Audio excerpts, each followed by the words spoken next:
Hey everyone, Meg here. I am sharing today a few of my best practices for inviting in a cozy, comfortable, regular home practice. So a few tactful elements that I want to share because I feel like I am the expert of moving your body at home on a regular basis. I have spent the past 5 or so years working out and moving my body and doing yoga primarily at home. So when the pandemic came and this was our only option, I was like, damn, I got this covered. So I'm gonna share the best things that I know how to encourage you to keep this up for yourself. So first off, you want to make your home practice more than just, the 45 minutes on your mat. You want to make this like a cozy ritual for yourself. This is going to be something you look forward to on a regular basis, and it's more than just rolling at your mat and doing the practice. So can you carve out a few extra minutes before and after practice? And so what do those few extra minutes include? So before your practice starts, even a helpful practice might be even to think about when you would first walk into your yoga studio. When you first walk into Infine Feather, what did you do? You interacted with, the teacher at the desk or the staff member at the desk. You would lay out your mat and get all your props set up. Maybe you'd make yourself a tea. Maybe you'd bring your book to your mat and read a few pages before practice. Some students even really like to journal a few minutes before practice. Others would prefer just to meditate and just sit in stillness and just land in their space. There was music playing in the background. As teachers, we always put on some music for you, so as you enter the space, you start to invite in that calm, grounding feeling.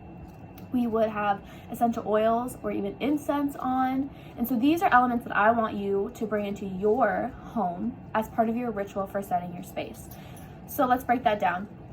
Smell. Scent is a huge one. Think about when you first walk into a spa, the yoga studio, that smell, it really kicks something in you. So can you set, maybe you have a favorite essential oil diffuser, maybe you like candles, sage, incense, whatever you might be using. And if you're using something like sage or incense, I'd even encourage you to do some research and some Googling about the history of that, just to make that practice a little extra special and meaningful.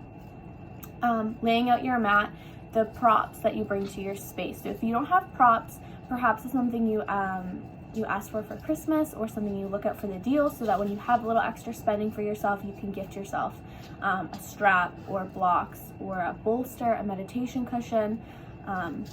Some other ideas is just bring pillows and blankets to your mat. Things like that just make it cozy. Do you see Toby? Hi, honey. Clothes. If you are doing, let's say you're doing a fit flow class, so you're going to want to wear something that you can move your body really easily, you feel heated in but feel good. So I would wear like just a tank top and my leggings. If you're doing a more gentle class, then have a sweater and comfies nearby. Even do it in like your track pants. Sometimes I've even practiced in my pajamas, especially if it's an early morning practice or a practice right before bed.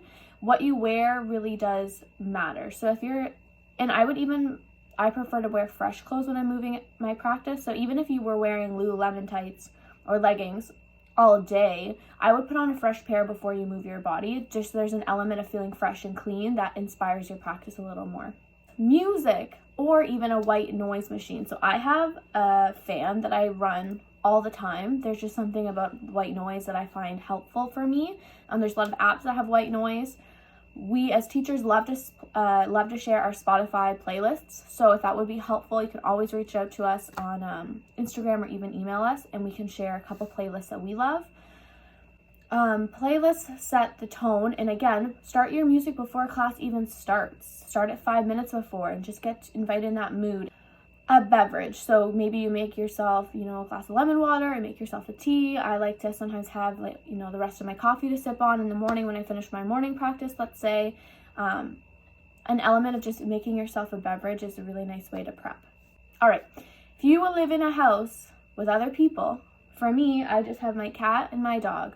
And so they like to curl up near me and lay out near me on my mat, and it's kind of funny and cute. If you happen to have kids around, a partner, roommates, Communicate that you're gonna practice at a certain time so that they can just be mindful. This helps to just front load them so that they're not coming to interrupt you or bother you, or if they do, they know that you're, doing your own thing. Don't rush.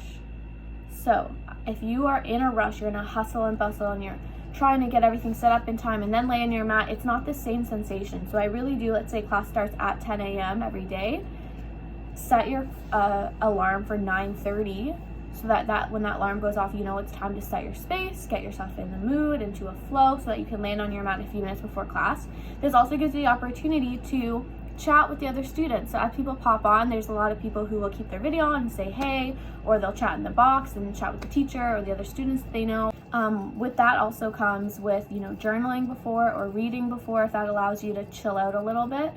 Meditate. I like to pull cards from card decks, affirmation cards. I find those to be really helpful to set the tone. What else do I do? Even just affirmations in general, writing down an affirmation for how you want to feel and an intention. They're really, really powerful. And I'm going to talk more about affirmations in the blog post that will go with this IGTV. So stay tuned for that if that piques your interest.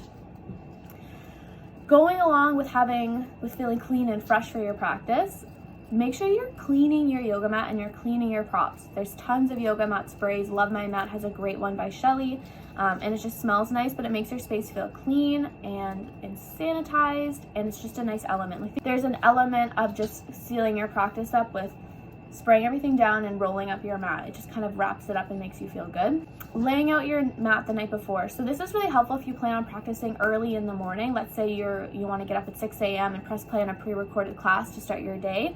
Have your mat set out the night before with all your props. Have your yoga clothes out the night before. So all you have to do is get up, put your clothes on, and I would even pre-load the yoga class on your computer. So all you have to do is turn your computer on and it's already there, press play. Make it simple for yourself. Last tip, super, super important, maybe even the hardest tip, put your phone away. Do not disturb, airplane mode, silent. Try to not have it even within an arm's reach of your yoga mat, because if it goes off and you're the only one in your space at home, the likelihood of you opening your phone in the middle of class is pretty high, and I've done it myself. So what I will often do is even just have a notepad or my journal and just jot down something quick if it comes to mind. Because again, think back when you were in the studio practicing, our phones were in our bags. They weren't near our mat. And for a lot of us, that might be the only full hour or 45 minutes that our phones aren't within arm's reach when we're not sleeping. So that time really is sacred and really special. And it's going to help you stay focused and narrowed in on your practice.